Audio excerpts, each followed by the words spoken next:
For an hour. What? Who? What in the world? What's up, guys? Welcome to Laser Source Podcast, number one podcast if you like stuff that isn't made for engravers. That's what we're talking about tonight. All right, first thing on the list, scissors. Holy shit. You ever need to cut some stuff? Scissors. Scissors. Get some scissors in your house.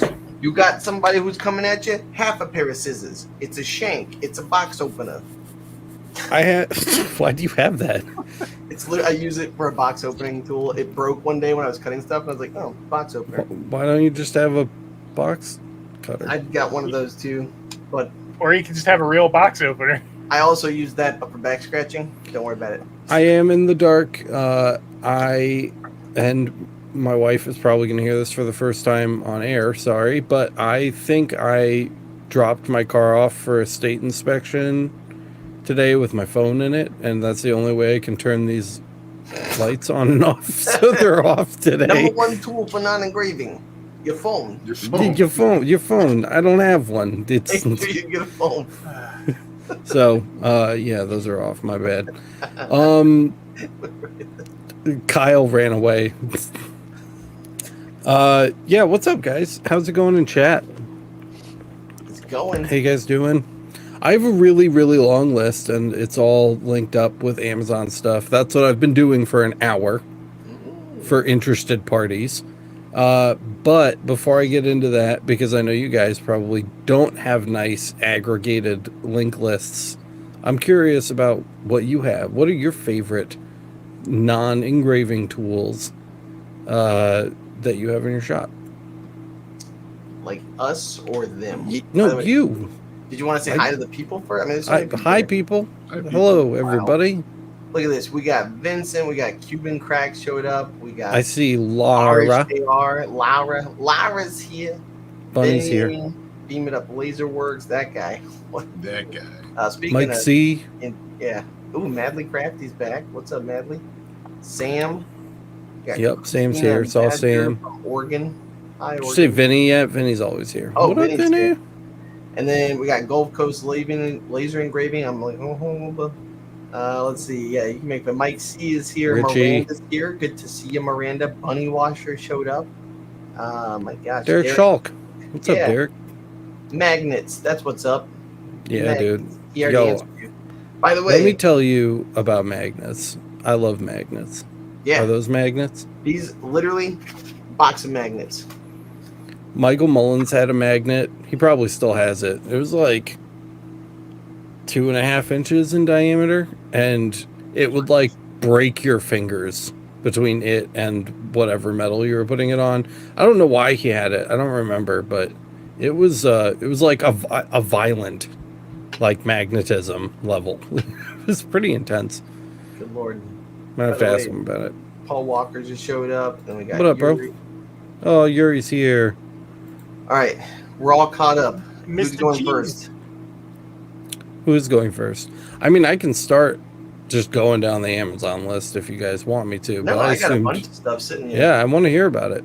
So, guys, look, the whole reason that we're talking about this today is because I have been renovating the shop, and rather than like working on this build out kind of evolving around lasers, it's kind of revolved around non-lasers, because I feel like that's my bottleneck right now personally, is that I can engrave anything in the world.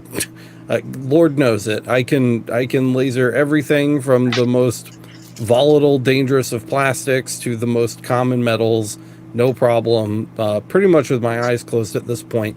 But after that's done, I can't really do anything. I don't have any skills or like tools to do anything else to those items, and that's something that's really been bothering me. So I've been working on kind of upgrading my weak areas, and I've been trying to pick up a lot of like carpentry tools and wood and metalworking tools to try to hone those skills and get better at that kind of stuff. So that's why we're talking about this today.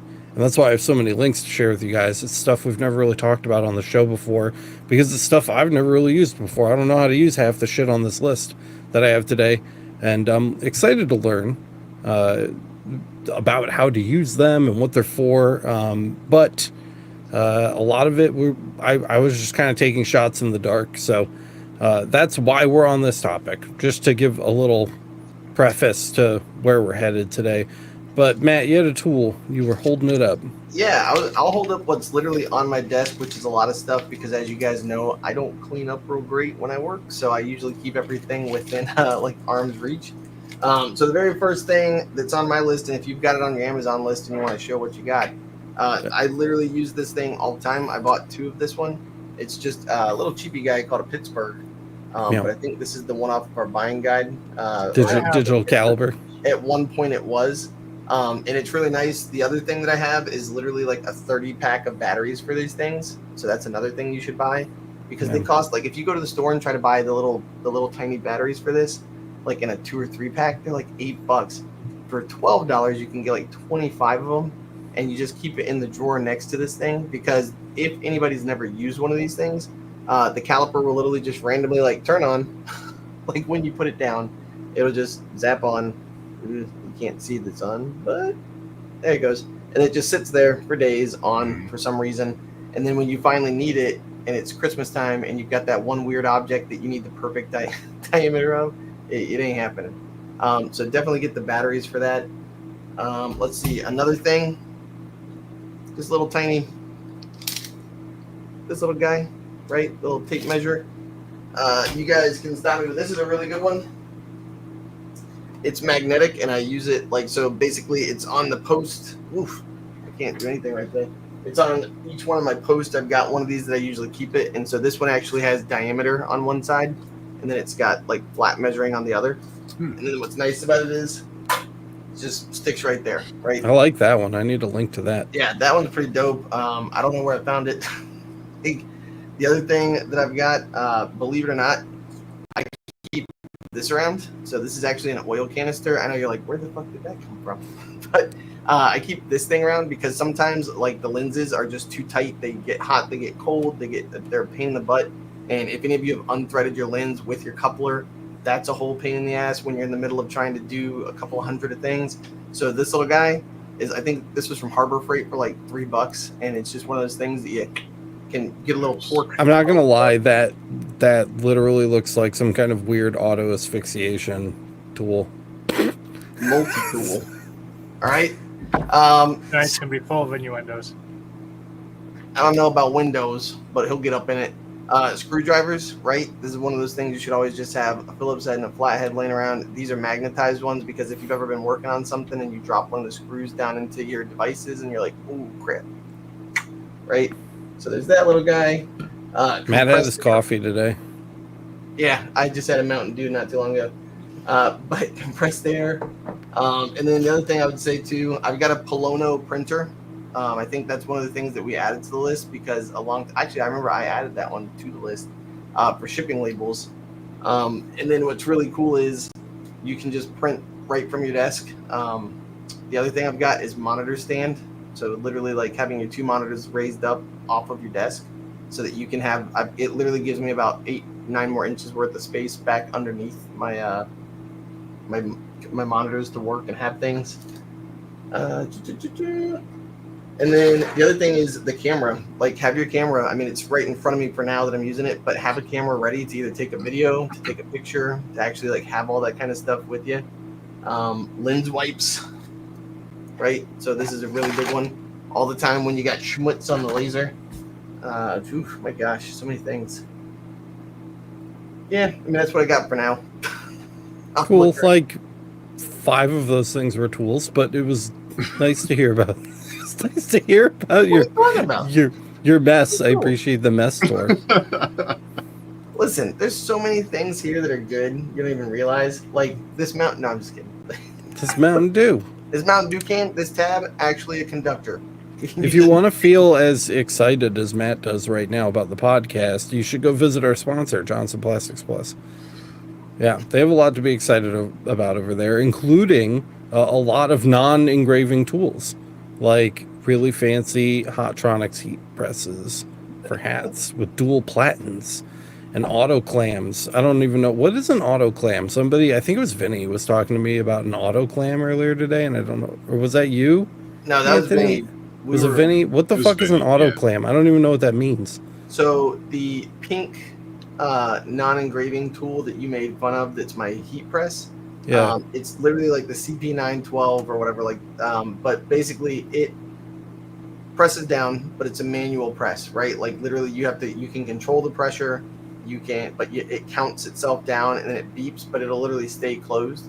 An autoclam, you can basically tell it to hold, like basically pull it down, and once you pull it down, it'll basically it just goes beep beep beep and like comes up. It's pneumatic, so like a lot of times you have to use a compressor for some of those, where literally it actually goes down and then comes up on its own.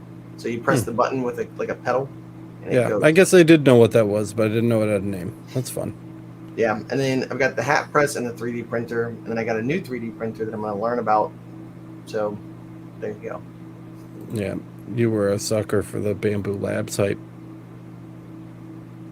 Go ahead, say it. I got it on Facebook. It was $600.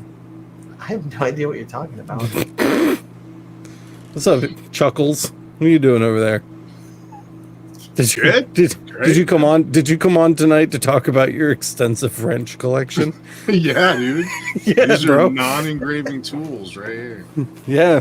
I thought Dude, you know what? I was going to do this. Wrenches I'm not as gonna big as lie. my head. They're not on the list, but like I finally bought like some wrenches, like a little mechanics kit, you know, where they just come in like a neat row, and it's just like one wrench is a wrench, and that's all it is. It's not like a crescent wrench or an adjustable wrench or anything like that. It's literally just like a kit of wrenches. So useful, so nice to have. I really like my wrenches. I was doing one of my live streams, and somebody mentioned, I can't remember there's a name for the tool, but it's like a low profile ratchet, and it takes like 1/4-inch drive tooled bits, but it's like this thick and they go through it, so you can like fit into real tight spaces. Oh, nice. And that thing's really handy if you have to take apart like your galvo head, like remove it from the top fixture. Or like when I use my Z table for getting like into that tight spot to ratchet in the Z table and get it bolted down to the bed, the thing comes in really handy. And that was actually one of the things that I had on my list, because it's actually a pretty helpful tool that's gotten me out of some tight jams a few times. So, dude, I was trying to take apart my Cricut last week. I don't know if you guys saw the YouTube community post I made. I think such a piece of shit. But at one point you have to they expect you to stick a screwdriver like up inside the housing and undo like zinc screws from the inside of the machine. And if you know what a Cricut is, I mean, that's like 4 inches of clearance max, probably less. And I ended up using a ratchet with like I took a screwdriver bit from like a screwdriver set, and I like got it into a ratchet and like stuck it in there, and like that's how I got them undone. But yeah, dude, that's super cool. You could have used the hammer, which is another non-engraving tool. Oh, it ended with the hammer, which we'll talk about. That's on my list. But yeah, dude, that's a cool item. What else is on your list, man? I have a few. Another thing that actually got me out of a jam this past week was a rotary tool. So like the little handheld rotary tools that you use like to polish or grind or whatever off of things. And I had a guy drop off. He wanted these 4 5-ounce silver bars engraved with stuff for his best man at his wedding, or his groomsman rather. So he dropped that off, and I did the engraving. I filled it in with liver of sulfur, and I had a little bit of extra time before he was going to show up. Wait, rewind. What did you do with sulfur? What? With silver, trying to get a black mark on it's a little bit difficult. You can get like a gray, and that's about it with laser. So I used the black tape, and engraved through that, and then painted on the liver of sulfur and let it sit for a few minutes, and then rinse it all off and peel the tape. Liver of sulfur? Is that what this? It's not like what brass black does. Yeah, it's exactly like that. Yeah, so it's an oxidizing agent that's good for all silvers, sterling, 999 silver. Does that work hella good? Works really good. Not Do as you good have as any? ball You don't bladder, have any. You can't. You don't have anything to like show. I just want to see what it does. No, No, that's all right. Um, Gotta add that to my buy list too. yeah, I mean It's going to be expensive for me. it's like $12 for a little vial of it, but a little Yeah. bit goes a long way too. So Yeah, It's that's a mile sick. long, though. And the tape did a good job, like keeping it from bleeding out. it really did. The first one I didn't do it, and I just kind of tried to paint into the grooves. But then the second and third and fourth ones, I just put the tape down, and there was a little bit of bleeding around the edges, but for the most part, it kept it from oxidizing the stuff the tape was covering. So just a light sand, and it was good to go. And he wanted a brushed finish anyways, so the sanding wasn't that big of a deal. Nice, So, dude. Yeah, and by rotary tool, we're talking about like a Dremel, right? Yeah, like a Dremel, exactly. Okay. Yeah, cool. I think mine was like a Temu special that my mother-in-law got me for Christmas last year, and it sat for months, and I didn't have any use for it. And then I think I've used it like 4 times in the last month, and it's Dude, my worst Dremel is the actual name brand Dremel that I have, and then I've got one that came with like a bench grinder that I got. That's pretty nice. good. So it like plugs into the side of it. That's also on my list. I'll show you later. And then they the best one that I have is one by Ryobi, and it takes the 18-volt Ryobi batteries. Oh, and you can just like pick it up and fucking carry it around. It's so sick, dude. But yeah, Dremel, that's a really good suggestion, bro. That's a super good one. Stuff. I will say, when you don't need one till you need one, but when you have one, it opens up a lot of options for you. Growing up, I had a friend one, a Dremel. Yeah. A Dremel? Yeah, dude. Oh my god. I have ruined so many things with a Dremel. When I was growing up, like when I was a Cub Scout and we were doing like the little derby cars things, I would use one of those to kind of like cut out sections and modify mine. And I didn't know what it was called back then, so I used to call it the Zip Zip. The Zip Zip. Because that sounded Word. Zip. Oh, hey, look. Fun fact. It's the Ryobi Dremel that I was just talking about. Oh, nice. Yeah. So this is one of the first things I bought when I laser engraved, and it helped me pay off my first laser because exactly what Alex said. I would go to IKEA and buy the $5 cutting boards that were like, the size of your palm, basically, for like $5. And then I didn't have a sanding tool anywhere in the house besides just the manual sander. So this little bit right here I would use to grind off the word IKEA from the bottom, and then I would engrave it, and it'd be like $25. You put the name on there like Anthony, and then it's like $25 for the board. That's it. So this thing. But then that would be engraving, so it wouldn't be a non-engraving tool. Yep. It was actually an engraving tool. Kyle, you are a little quiet, just to back up Vince's. Yeah, just a touch, but a little quieter than usual. Do you want to go? You can go ahead and derail Anthony from his list and talk about the things that you scavenged from around the shop. I saw a hammer. I don't want to hammer at home. Anthony, dude, I just bought one of those. Rubber mallets are so good when you're working with acrylics, when you're working with anything like that you're putting together, and you need a little bit of force, but you need to be gentle, right? Genteel. So this with the fiber, the microfiber cloths, just to kind of keep it from making any marks. It's a good one. What do you think, Anthony? I love it. I have a wooden mallet that I got from Goodwill because I love shopping at Goodwill.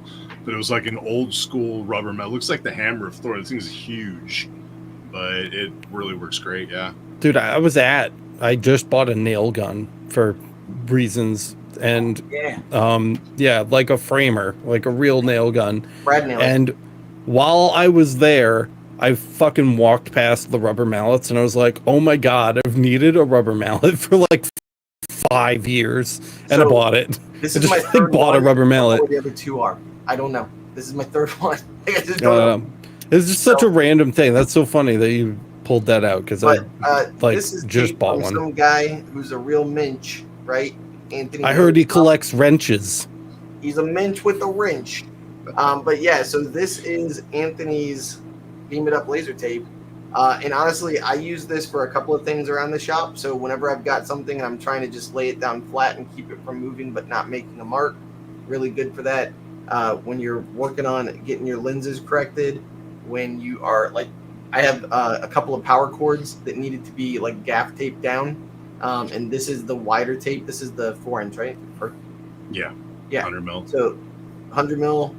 This is great if you need to just take care of anything. It's really good for a lot of different things, and it's tears easy, so you don't need, like, that's the thing that's nice about it. It's almost like duct tape and electrical tape and Scotch tape had a baby, they mixed that up somehow magically, and it's really good stuff. So can you hear me better now, by the way? Yes. Yeah. I really like that 4-inch for doing corrections, and I really like it the standard width one for doing like making sure that full wraps are meeting at the edges. Mm-hmm. Anthony, I heard you had a good source for this tape. Where can people find that? BeamItUpLaserTape.com. The 100 millimeter just got back in stock a couple weeks ago, like a week and a half ago. So yeah, you can buy. Did you sell out of it? Yeah, I was out of the 100 mil for like a month, but luckily I'd already placed the order, so I got a new batch in a week and a half ago-ish. So Nice. Yeah, heat gun, dope.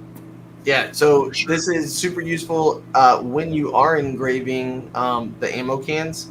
Those stupid, if any of you have ever tried to take the sticker off of an ammo can, instead of it ripping into shreds and being such a huge pain in the butt, just kind of light it up for a few seconds and do this. If you're working with acrylics, if you have edges that don't look crisp, you can literally kick this up on high and crisp up those edges to where it looks kind of like a little waterfall, which is pretty nice. And then talking about going through the Ryobi store the other day, I don't know if I got this from that store from Home Depot, but this little guy is dope. So this is like a multi-directional light, right? It's like 400 lumen. And then when you're trying to work, like, so this is when I was replacing my water. Oh my gosh, what was the water sensor, right? In the tank. This thing, you popped it in and you can face it any direction you need to. And it was pretty awesome. So just saying, good lights. I have one of those made by Porter Cable that I got a long time ago, and Me too. I have great, a Porter dude. Cable one. Yeah. So just lots of stuff we don't think about that are super nice. The heat gun, I feel like I don't use it for like project stuff very much, but like I use it for a lot of weird things that I don't have good examples of right now. I use it a lot though. I hold that thing more often than, it's kind of like the rubber mallet. Like I don't know when I'm gonna need the heat gun, but then like I need it regularly for weird random things, and I'm glad I have it. Heat guns are also really good for drying paint. So if you're painting anything, I mean, you know, you got to keep it low. But I didn't know they had white rubber mallets. You must go to the fancy dude, store. the one that I bought yesterday from Home Depot, I think it was Husky brand, has a white like face and a black face. It has both. You guys fancy. Cool. This is a Harbor Freight special for $2.99. Also, earlier, and Miranda would be upset at me if I didn't mention this, but earlier, wow, that black does really look good. You sent me a picture.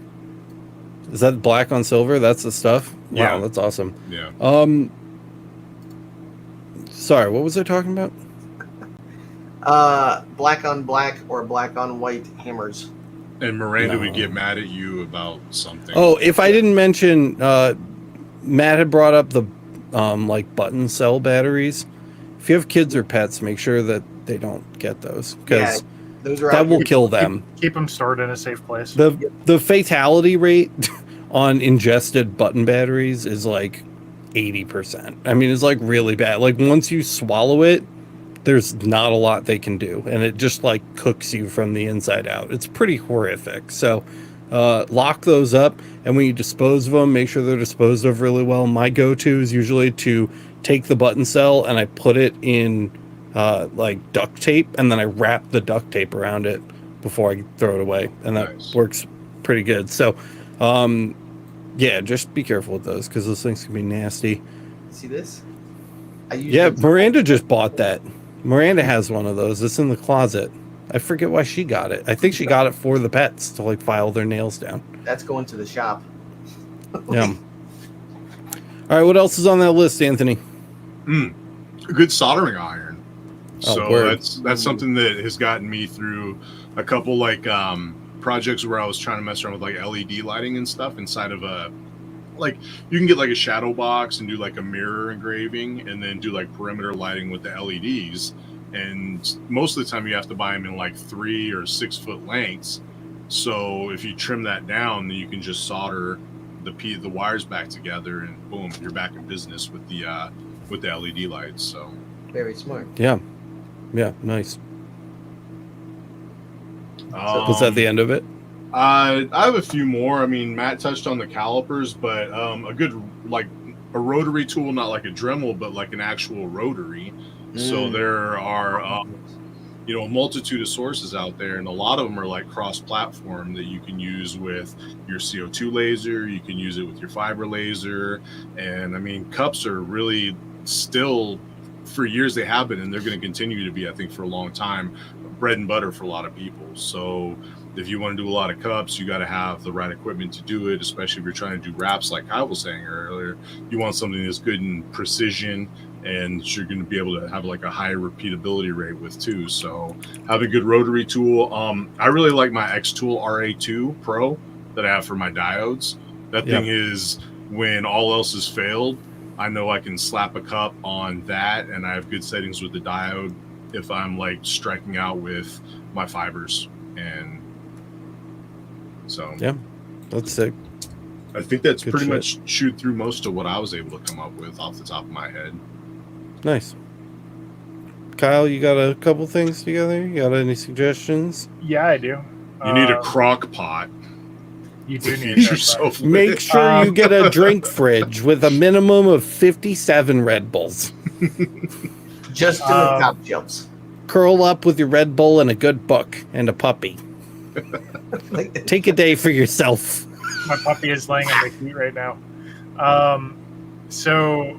First thing I was thinking was a good deburring tool. So you typically see this like to deburr the edges of metal or like pipe. Plumbers use them for pipes a lot. I like them for taking the edges off of plastic or metal. It really helps a lot. And especially if you're working with like freshly cut metal from like a supplier, and it's not already like post-processed like goods that are just being engraved and sent out the door. It can be really helpful to take off burrs that can actually be very sharp and very not awesome. I was reading chat and I missed. Are we just like a regular deburring tool? Yeah, just a deburring tool.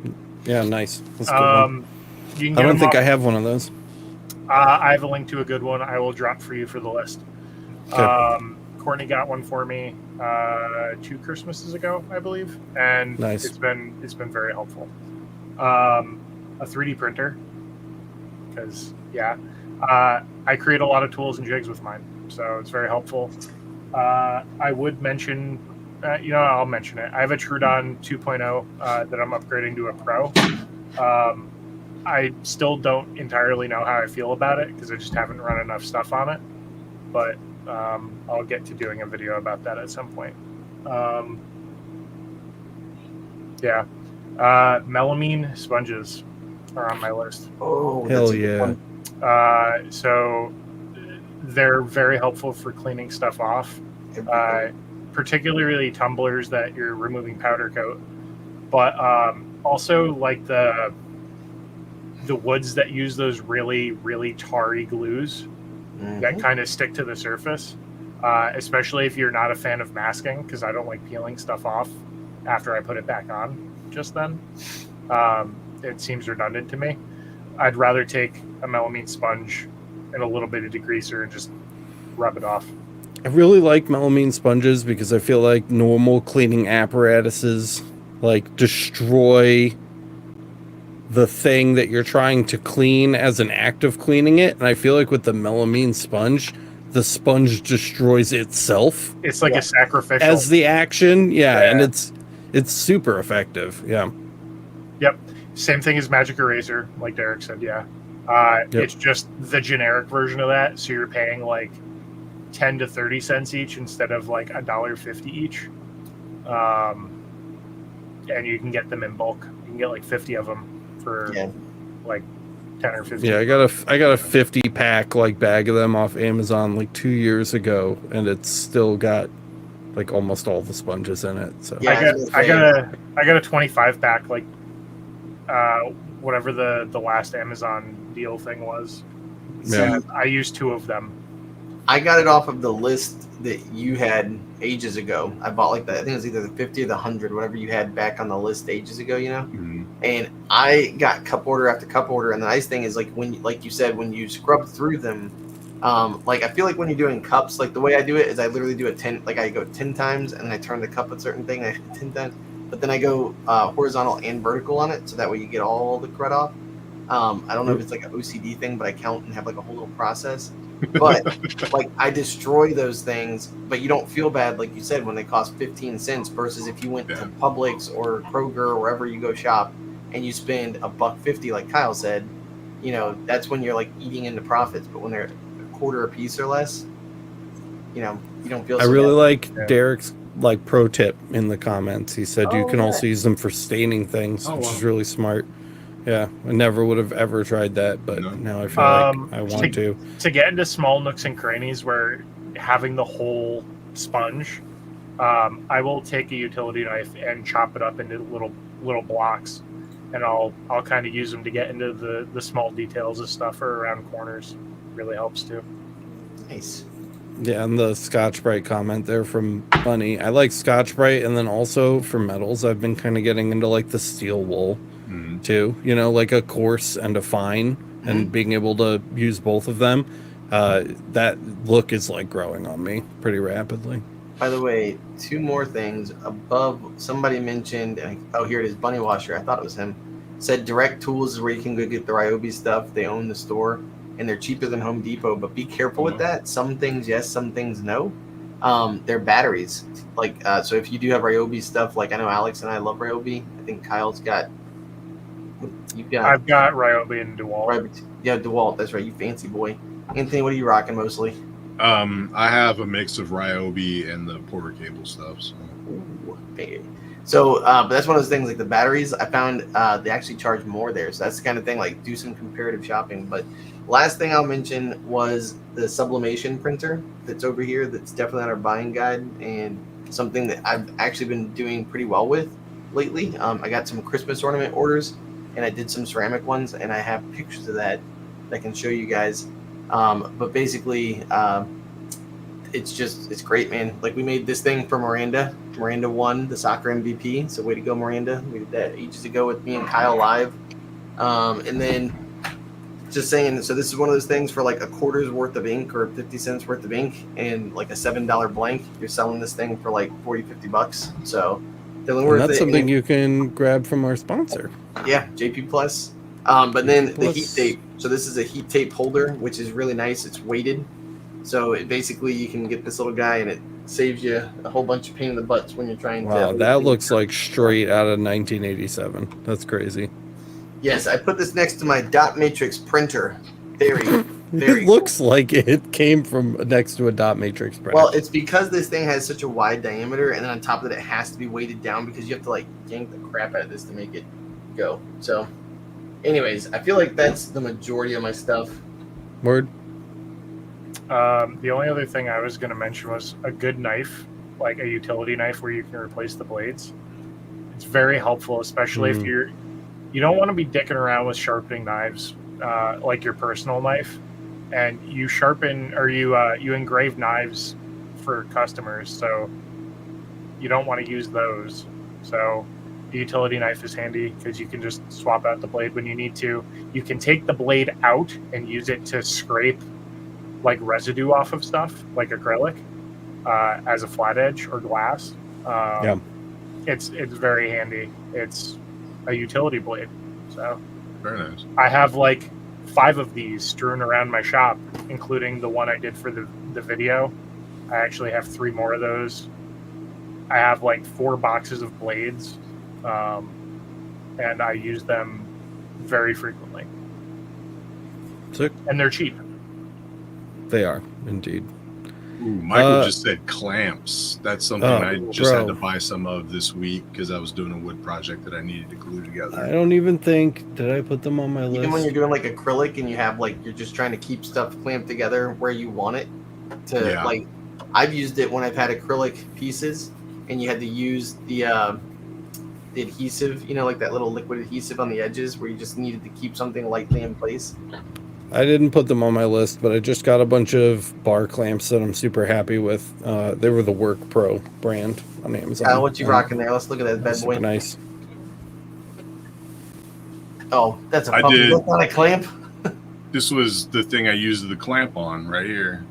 Nice. So I've had a customer that I preach about this all the time.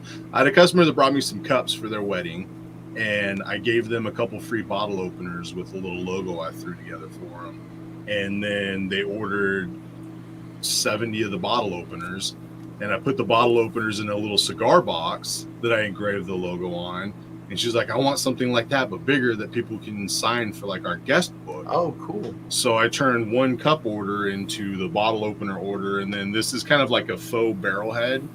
And this is like $6 worth of just tongue and groove. I think it's like fur from Menards. I got it from Menards. And, you know, I've double upsold them now. So, but that's what I used the clamps on that today. So sick. Yeah. I'm gonna start my list. I have some visuals because I actually did my job, unlike some people. At 8:59, I said, "Did you link the show so that anybody knows it exists?" Then I heard. So I got this, and it's the best thing that I've bought in a really long time. And I buy a lot of stuff, guys. I have always just like a touch of buyer's remorse every time I get a new piece of equipment. And when I got this, like the second I got out of the box, I felt nothing, and it was amazing. This, if you're listening, we're talking about the Elegoo. It's the Saturn IV Ultra, and it's a resin printer. It's an SLA, so it prints upside down out of goo instead of filament. It's unreal. It's like the stuff that I have printed with zero skill whatsoever, with out-of-the-box settings, no configuration. I mean, like, seriously, like, I'm blown away. I've printed a new Game Boy, like, shell housing for my Game Boy. Wow. Just straight up. I found the file on Thingiverse, and I printed it, and it just, like, appeared in front of me. There's no lines like on an FDM printer where you can see the layers. It's just like wild, dude. It's really, really cool. If you are wanting to get into 3D printing and you have absolutely no idea how to do it or what to get or how to execute, I highly recommend this printer to you, because that's me. I'm describing myself. I know nothing, virtually nothing about 3D printing. I have an FDM that 3D Print Farm gifted me like 2 years ago that I've never touched once because I had to level the bed, and I don't know anything about filament, and I just couldn't spend the time like learning how to do it.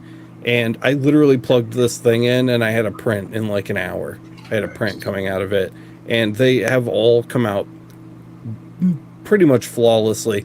I'm finally now starting to get to the point where like the prints are becoming complex enough that they do require some supports, especially because it prints upside down. So as it prints, things tend to droop because of gravity. So you really do need to kind of make sure that you're supporting them properly to avoid that. But I'm only making it as difficult as I'm making it. And I can kind of choose the difficulty based on the thing that I'm trying to print. Question from Gretch down below says, how are the after printing steps, like cleanup? And I think with resin, you have to cure, right? So I actually came prepared to talk about that. So Elegoo sells this really nice kit. It's called the Mercury XS. And I use both the wash and the cure station. And so I don't want to get too into it. It's not a 3D printing episode, but my basic workflow is I will run the print, and when the print's done, we get it onto a cookie sheet, and it takes a bath in just a tub of alcohol. I just filled a literal like storage tub with alcohol, 99% IPA. And so it gets a few dunks in there. I try to like rub the surfaces down with my hands to get any residual resin off. Then it goes into the wash station. That's that first block back there. It's really cool. It like spins around and like mixes the water and agitates it for you. And most people fill that with IPA, but I've actually been washing my prints with a resin detergent that works really, really well, especially after the pre-wash and the IPA, and it lasts longer than the alcohol. So I wash it there, and then it comes out, it gets a post-wash in a separate storage tub of 99% IPA. So it's getting like a second dunk. And then after that, it goes to drying. And then once it's dry, you know, I just have like some cookie sheets stacked up, like the stacking ones. Once it's dry, I go ahead and I throw it in the mercury to cure, and I take it out and it's perfect. So that's kind of my basic workflow. It's a little involved, but it, you know, within like the week, maybe my first week, I was just kind of bopping through the steps, and now we go from printing to you know, having like a cured final product very, very quickly once the print is done, because I've gotten used to doing it. I can't even read all these comments. There's so many. Yeah, no, I was just kind of showing what people were saying in case people are listening to you, but kind of listening and reading, because it's all good stuff. They were just saying like people were talking about the differences between resin and the filaments. But then Resin, who someone is definitely an expert, and then we got 3DHP who's here too. Resin was saying you just need to make sure you wear your PPE and get to really clean prints. Use an old toothbrush while in the alcohol bath and get really smooth results. So yeah, I actually already have. I have like literally right. You can't see it; it's super dark in here. But I have my first chemical burn from where the resin bit me already, which is unpleasant to say the least. But yeah, we have 6 mil nitrile gloves that we use now, and I'm always wearing glasses, which is nice, but I also got Rhiannon and I like lab goggles from like high school chemistry that we wear in front of the printer now, especially when we're unloading prints. I don't always wear the goggles, but I always wear them when I'm unloading prints, because you're sitting there with a metal scraper on the print bed trying to like jam it off, and it's happened a couple times already where like you'll hit it, it'll pop off, and there's just so much residual resin left on the print that it just like splashes. Even if it's not, you know, even if you're like breaking the print off onto something dry, it just, the force from it like hitting is enough to like throw droplets back up in your face. So I hit a couple spots on my face too, which was a bummer. So I very, very quickly learned that the resin is particularly nasty. I see the comment about the well-ventilated area, and we got the like Elegoo air purifier, which literally just like hooks up to the back of the printer and just kind of keeps like a negative pressure in the chamber and purifies the air, and that's been working super well. The reviews for it are terrible. If you ever like were looking at reviews for that, I mean, like I would never have got one if I had read the reviews first. But now that we have it and we have it set up, dude, like I don't smell a thing. It's awesome. It does a really, really good job. It's not bothering me in any way. Of course, the entire workshop is already negative pressure because we already have all of the fans going for the lasers. But you know, I haven't been bothered by it at all. So that's been really great. Yeah, so Bunny was just talking about maybe just using soap and water to wash the resin off, because ISO opens your pores and exposes you. That's what we've been doing. That's a good tip. Yeah, cool. Walter White from Sanix a while back. And then Resin said you need a Wham Bam flexible build plate that makes it easier to get the prints off the plate because it's magnetic. So that's oh, nice. I'll have to check that out.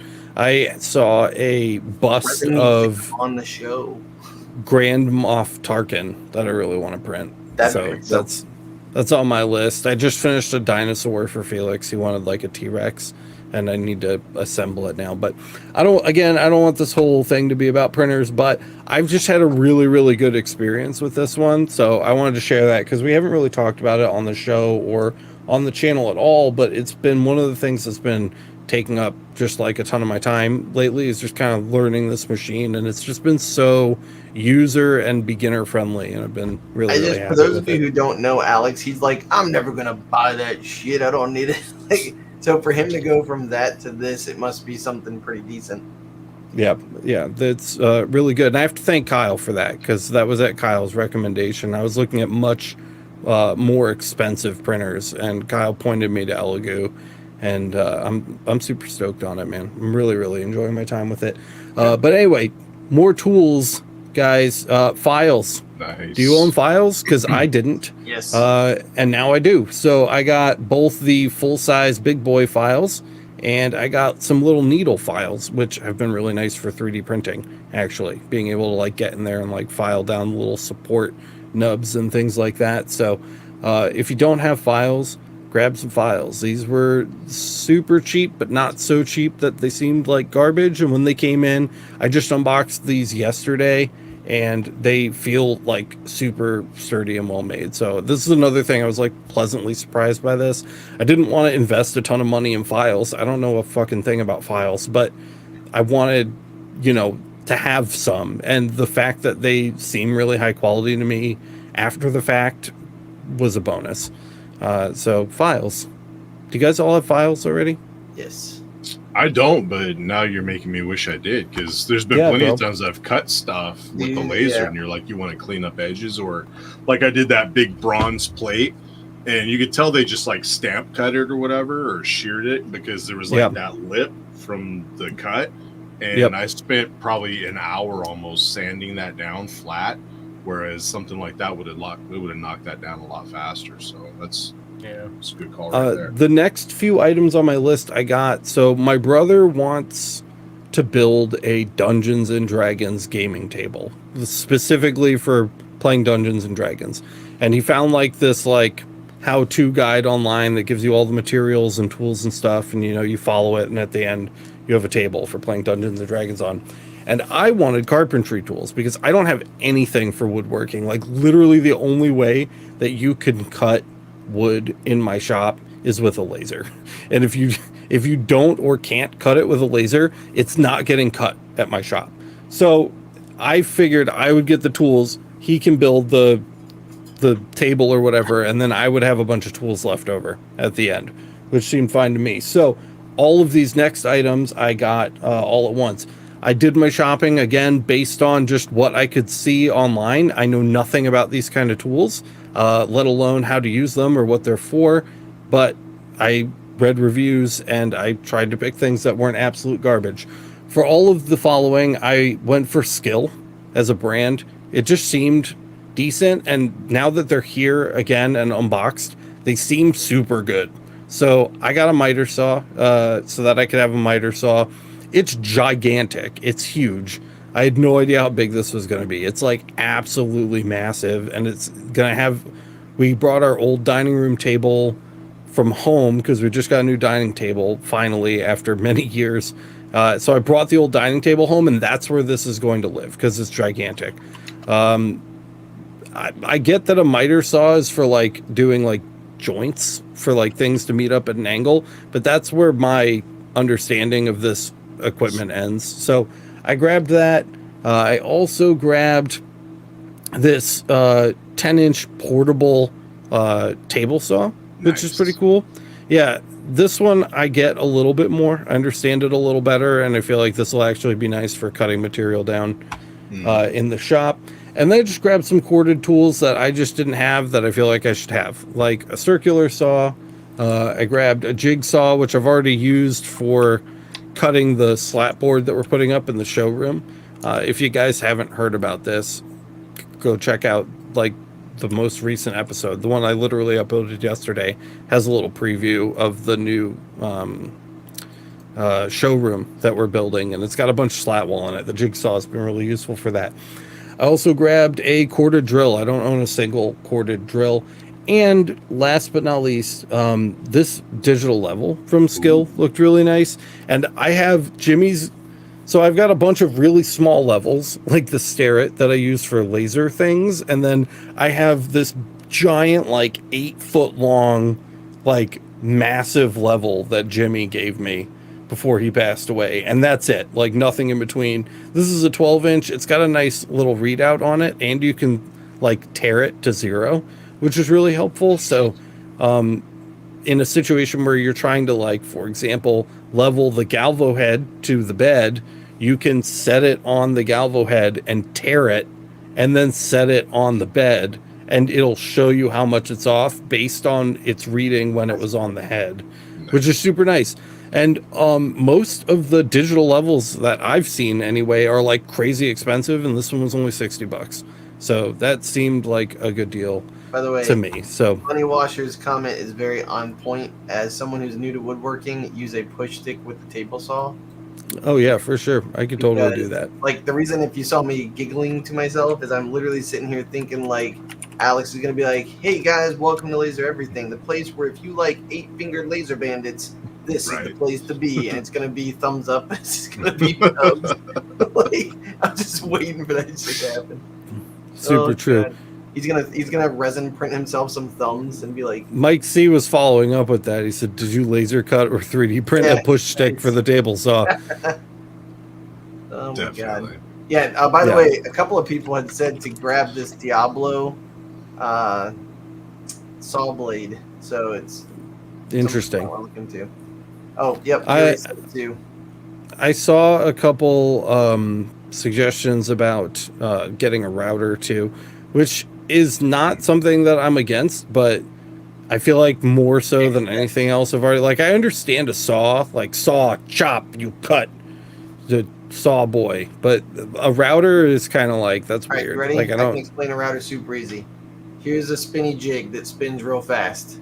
You want to make something in a table like a bevel, it goes zzz, and on the side that gets rotary hit with it, it puts whatever shape the bit is into that wood all the way down like a channel. It's for like finishing edges mostly. Yeah. So like if you wanted to have like a beveled edge on something, so like the table that your brother's making, if you wanted to look a little fancier than just pieces of wood, you could have like basically like a ducktail. There's all kinds of little shapes that have names, and it just blasts the wood off and makes it look fancy. So Yuri says that I would love using a router. yeah, it's cool, and you literally press it up against the rail, so it's almost like when you have your laser bed, you put it up against the rail and you slide it across and through, and it comes out looking like a fancy piece of wood. So Well, I will certainly look into that. So that's the skill selection, and all that stuff has seemed nice, so I'm pretty happy with those. I'm going to try to keep moving because I have a lot more to show, and we're at like an hour. I got this bench grinder. It's a Shop Fox, which is like a solid Chinese brand, and I've used their equipment before, and I've been super happy with it. So I got this guy. It's an 8-inch, which is really big, but I also got a smaller one that I will show you guys in a few. I could literally sit and talk to you guys about these non-engraving tools all night because I've got quite a few things. These things are things that I'm a little more comfortable with. Again, I don't want to get stuck on these for too long, but I did grab both of the Vever heat press options, the regular flat press and the hat press. If you guys own one of these, let me know how you like them in a comment after the show. And I got the 90-gallon Vever sandblast cabinet, which has been super awesome. Again, if I had read the reviews before I bought this, I probably would not have bought it. But after I put it together with a few comments that I read online on forums about just how to make sure that you get it sealed up properly, it is not leaking anything. It's nice. It's a perfectly usable cabinet, and the negative pressure, like dust reclaimer on the back, works super good. So I don't have any complaints about this. It is definitely a situation where like a month from now I could be cursing to the gods that I have this thing in my shop, but so far it's been like really good. So I'll probably upgrade the gun at some point. Just watch where you're aiming that thing, because my grandpa, he was a machinist and he had one of those, and that'll blast through those gloves real quick. So you gotta. Yeah, I've been bit by him back from my Michael Mullins days. I've had a couple bites from a blaster. Go back to the hat press real quick because two people already gone. About it. Denied. So, so I was just saying, if you are someone who's looking at the list thinking, hey, maybe I'm going to buy this tonight or in the next week. I bought one of those, and I think how much was it? That's why I was going to say go back. I think it was like 120 or something. Yeah, Let's see. That sounds about right. But the thing is, I sold 4 hats. Sorry. So I bought it that week. A customer was looking for one more item as a gift for the captains of their team, and I said, I guess I can make you hats for like $25 a piece since you're buying 4 of them. And I think when I bought it, it was $120. And so literally that 4 hats, it was literally just leatherette patches that were pre-cut. Put them on there, boom. And there's still like a year ago, she ordered her stuff and she called me back today and wants to get some more hats. So definitely, if you're thinking about springing for it, Greg said that they have the clam, bever clam and hat press. Great, no problem. Cool. So saying. Yeah, I got a combo. I got the mug press and the hat press. For the wife got the mug press, and I use the hat press, and she uses it too. They're great. I think they work really well. I will say there's been a couple times where like it didn't press the very first time, but literally I just turned the hat to where I put the edge of the thing right here, pressed it again for like 30 seconds, and it's done. No problem. Chill. So, just saying. Thank you, Resin. I got a planer. I've wanted a planer for a really long time, and this one was reasonably inexpensive. It's certainly not the cheapest item on the list, but it's just like a Control Z for engraving in my mind. You know, if it's not like a 800-year-old family heirloom and it's something like a cutting board, you know, or whatever, if it's got a flat top on it, man, you just push that shit through the planer and try again. And there have been many times, in fact, where I've asked other people that I've worked with to plane things down for me because I have not been able to do it on my own, and I've been lucky to have those connections to help me take care of that. But now I can do it on my own, and it reviews well. And again, it was reasonably inexpensive, so I grabbed it, and it's heavy and dope, but I haven't used it yet. But it's something that I grabbed, so you guys will probably be seeing more of that in the future. I also wanted a drill press, so I got a drill press. This is Vever's 8-inch version. I don't need a huge standing fucking 24-inch drill press.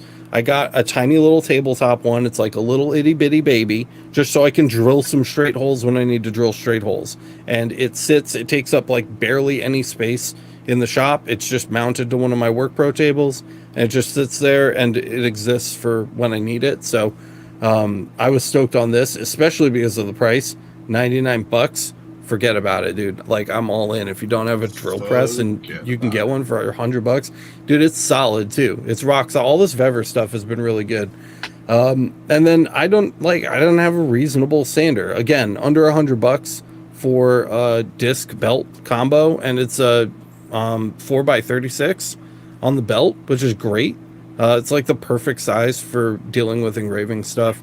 So I've really liked this too. I've already used it a couple times, and it's been awesome. It's easy to find belts for, and again, it's under $100. So that's good too. Vinny brought up a good point, and this was actually something I was going to ask you about too. Dust collection, because you've got a lot of like fine machinery. You've got like all kinds of like really fancy stuff. All of this stuff that I've listed so far works with my shop vac. So I've just been, you just pop the shop vac in, and they all have like built-in dust collection, and it all seems to work reasonably well. Again, so far, big asterisk on all of this.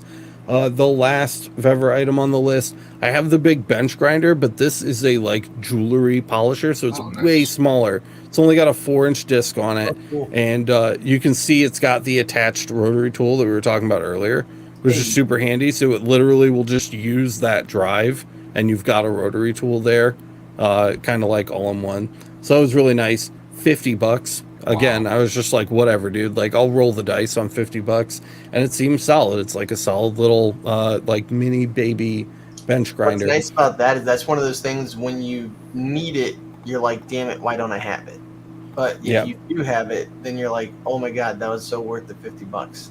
Yeah, even if you don't have the space for a big bench grinder, like this one has, this is the grinding stone on that side, and then it's got like a buffing wheel on the other side. and I haven't had any balance issues. It spins up really quick. So it's just a really nice little unit. And if you are limited on space, you guys know my shop is full of lasers, so I need all of this stuff to be like small. And so I got the baby bench, the baby drill press. I got the baby, grinder. I got the baby sanding thing, and it all fits together on one of my work pro tables. And I've just got like a nice little woodworking station now. So hearing protection, by the way, Vinny's yep, mentioned. it's on my list. Oh, nice. Also, guys, check out, if you don't have one, get one. They're scalpels. I saw somebody in chat talking about them earlier today. This is like my new best friend in the shop. They're so nice to have. 100 scalpel blades for $12.55. Dope. They are crazy sharp. They're super easy to use. I use a little, it's just like a tool slot station thing, so you just like drop screwdrivers into it or whatever. I just use that to keep the scalpel handles in, along with like some other like desktop tools that I use. And it's like my new favorite thing that I own. Like, of all the things on this list, I just have loved having scalpels around lately. Would recommend, especially because they're super duper cheap. I have a new favorite precision screwdriver kit. It's this one. It's super dope. I'm not going to talk about it for a long time, but if you still haven't bought one of these on my recommendation, go for this one instead of any of the ones I've talked about in the past, because I picked this up to get a couple extra bits that I didn't have with my other... Dude, yeah, it rolls open. It's super nice. It's really, really, really, really good for many reasons that we don't have time to get into today, but boom, there's that. All right, let's see. What's next? We're moving faster here. More scalpels. More scalpels. I literally can see you and your brother like planing something, like cutting wood, planing it, and then whatever's left, just like throwing ninja shuriken style, scalpeling it away. Yeah, and then I just picture Chris with like a scalpel on his leg, being like, "Oh god." Couple organization things really quick. This tool organizer, nice. Rhiannon recommended this on our Amazon Prime Day episode. And then after the episode, I was like, that looks really nice. Like, I kind of want that. So we got it, and it works super good. All of my Ryobi, like 18-volt stuff fits right on it. The only misleading thing is like how these battery chargers are powered. It's definitely not that clean and pretty, but it works super well. So I've been keeping all of the cordless tools down here, and then all of our like bits and stuff go on this little shelf. And then we have the chargers up on top. Super worth it. The whole thing's metal. I really like it. Another thing for storage really quick on this stuff, these pegboards are really nice. They clamp right onto the back of workbenches. So if your workbench doesn't have a back to it and you want it to have one, these have been really awesome. The pegboards themselves are metal, which is sweet. I thought they were going to be plastic, and they actually like came in and they were super heavy. And it's because they're all made of steel. Yeah, it's Vivo stuff. Also, for around the shop, I haven't put these up yet, but they've come in and they're also super high quality. I got these galvanized steel pegboards that we're going to use for just the wall, for putting like, different tools and things on. And then for actually using all of that pegboard space, I would urge you to check out, and they have many of these from a ton of different companies, but just like these pegboard organizer kits. So it's just like a billion things. The actual pegboards themselves come with some stuff, but like we definitely felt like we needed a kit. There's like a paper towel roll holder, among other things, little cups and hooks and gadgets and things. So those were just a couple. Oh my God, I'm running like my throat dry talking here. Those are just a couple organization things. I'm almost at the end of my list, guys. I was so proud that I came up with the rubber mallet, and Alex is like, okay, item number 197. Here we go. Okay. This is the vise I got for the drill press. I figured I'd show it. It's $25, and it came with the mounting hardware. So much stuff did not come with mounting hardware on this list that I'm talking about. This one did, and I'm super, super happy about it. So that's just super basic. I also picked a tape measure. I just needed one because I lose all of my tape measures. Somebody mentioned hearing protection. There it is. This is the one I went with. It was a 2-pack, so I would have one and Rhiannon would have one. Nice. I especially needed this for the Sandblaster because the dust, like reclamation vacuum thing, is like painfully loud. It's so loud. You feel So it, that's right? why I got them. But yeah, like in my skull. So I got them for that, but they've been really nice, especially when like using the jigsaw and stuff to like chop up the slat wall. They've been definitely getting use. So high quality, I recommend them. They actually look like they do in the picture, which you can't say about a lot of things. This is the this is the benchtop vise that I went with. Again, Work Pro. Came in. It's a solid like iron block. It's like exactly what you would imagine it to be. Not much to say about that. It's so true. Also, I got a square. I didn't own a square, so I got a square. If you guys don't have a square, you should probably get one. I've also super useful, dude. I've also used this extensively since I bought it. It's like I don't really know how I did anything without a square before I had a square, and now I have a square, and I'm super stoked about it. Just for putting stuff onto like jigs onto the table of your laser bed, like this thing is so worth its money. Those style too, in particular, like the speed squares, are really nice to have. Mm-hmm.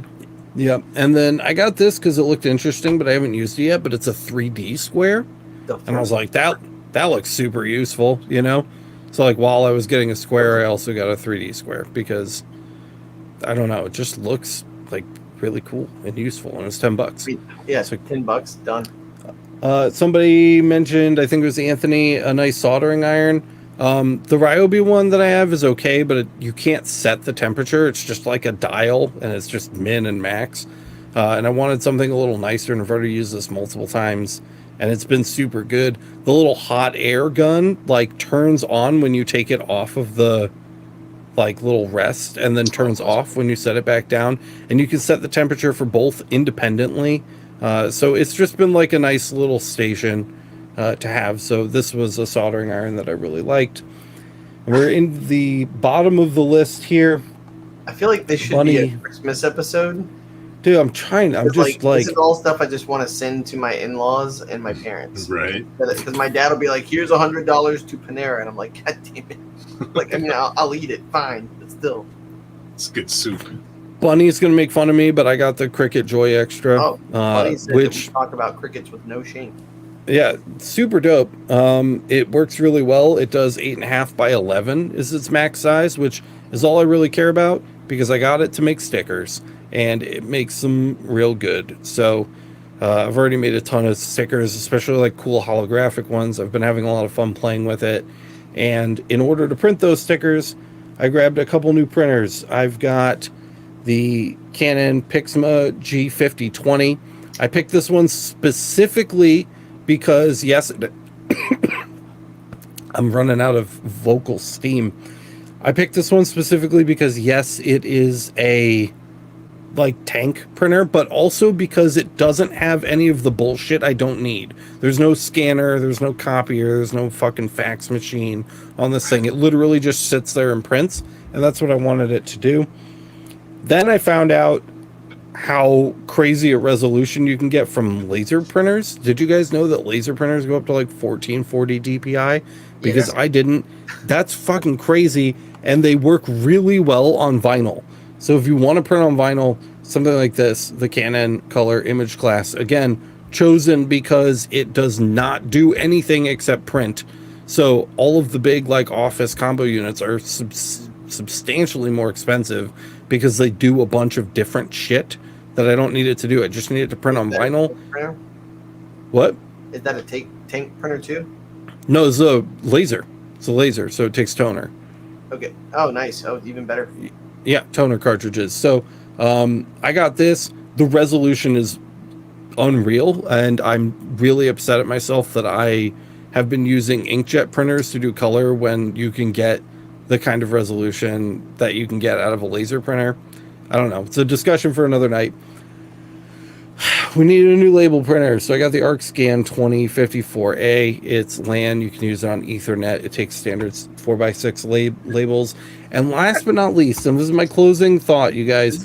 Did you know that you can still get TV over the air? Because that's pretty crazy. I plugged this into a TV and now I get like 30 local channels for free, and it's super dope. So I grabbed that, and I've been watching Dr. Phil, and it's been a good time. That's what's on the, like, you know, one of the channels that you get. It's like that or the weather. No, but it's cool. It's really cool that you can still get TV over the air, and I think that's the last thing on my list. Oh my god. So yeah, I tried to keep it to tools, unlike some people. I match your label printer with my label printer. Everything that you said is in a tool that I showed. Like, what was in a tool that I showed? I shared mine already. That was crazy. Some people were talking in chat about dust collection, and one thing I picked up recently is called the Dust Deputy, and you buy like a 5-gallon Homer bucket and cut a hole in the lid, and it's a cyclone filter. So you bolt it to the lid of that, and you plug your shop vac into it, and it helps with like burning through filters and bags, because the cyclone action, like a Dyson, it sends everything out and then it drops into the bucket, and then mostly clean air goes into your shop vac. So all the sawdust or debris, or even like when you're engraving metal, all that metal powder, that stuff will get separated out, and you don't have to worry about burning through a bunch of filters. So that's dope. It's an option for people that don't want to spend big money on like a big dust collection system. This thing cost me, I think, $33 at Menards, and you can buy them on Amazon too. And it just bolts to a $3 bucket, and you're good to go. Yeah, that's really cool. We'll definitely have to grab that, because I'm definitely using the shop vac for dust collection. I'm not getting like a dust collection system. They're way too expensive, and I don't have anywhere to put it. So I've just been hooking this up to a hose and going nuts. Getting high. So that's my list. I hope you guys got some value out of it. Thank you so much for watching this episode of the Laser Source podcast. Remember, if you need a sublimation printer or any variety of presses, you can go check those out over at Johnson Plastics Plus, the sponsor of today's podcast. They are really expensive, but they're really nice. So you can check those out. I would mention the coupon code, but you can't use that for equipment, which is a bummer. Most equipment anyway, asterisk. But you can check on their website. A lot of the stuff that's equipment-wise does come with extras that you wouldn't get if you bought stuff off Amazon. That's true, So, and you also get lifetime assistance with it, like installing stuff if you're somebody who's like just nervous about that kind of stuff. And like you also get, like, I know with the sublimation printer right there, you get $100 in JP Plus bucks, which is pretty dope too. So we did once on a live, like, compare Amazon's pricings to Johnson Plastics Plus, and they matched.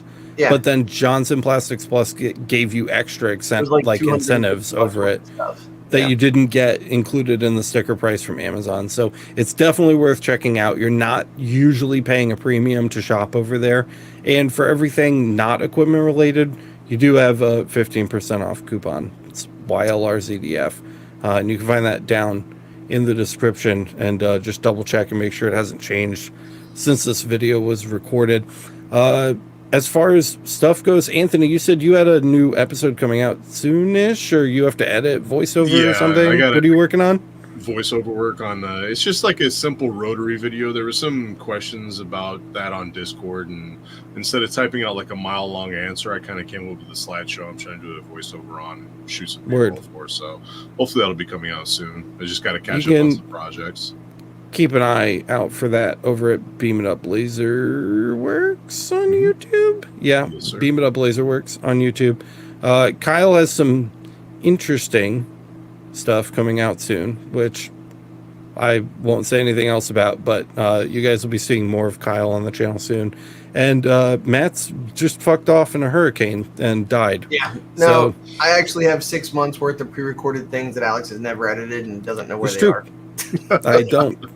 Absolutely accurate. I uploaded them, and he was just like, "Where's that video of this?" And I was like, "It was in the thing that you deleted, probably." He's like, "What about this video?" Bunny's saying, "Don't buy anything until Black Friday, Cyber Monday." Super valid. We're so close now. You may as well just wait. Yeah, but this this is one thing too. I would love to learn about printing stickers. So yeah, I will totally talk about that. I'm really good at it now, and my stickers are dope. So we will definitely talk about that.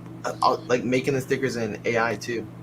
Yeah, I'm actually, dude, I've been using, so I'm on like month 2 of full-time Inkscape, and no regrets, actually. I'm getting really good at that also. So we'll talk more about that in a future episode. For now, go watch my new ASMR episodes. There's 2 of them. One about burning a hole in your lens clap. Lens clap is what you get when you burn a hole through your lens cap. It burns. And then we've got another one where I make an acrylic sign and destroy it in one fell swoop. So if you're interested in either of those things, I've really enjoyed this kind of new episode style. It's much faster to edit, and I personally think it's more enjoyable to shoot and more enjoyable to watch. Let me know what you think of it. Leave a comment on those videos. Leave a comment on this one after the stream is over. I think that's all I've got. I'm way over time. And everybody, including you guys and us, have to leave. So unless I'm forgetting anything, fellas. Don't you have another video coming out too on Michael's channel? Yeah, he's doing like a spooky Halloween thing. And I talk about how I almost died. So if you want to check that out, head over to Laser Engraving 911. Anthony's on it too.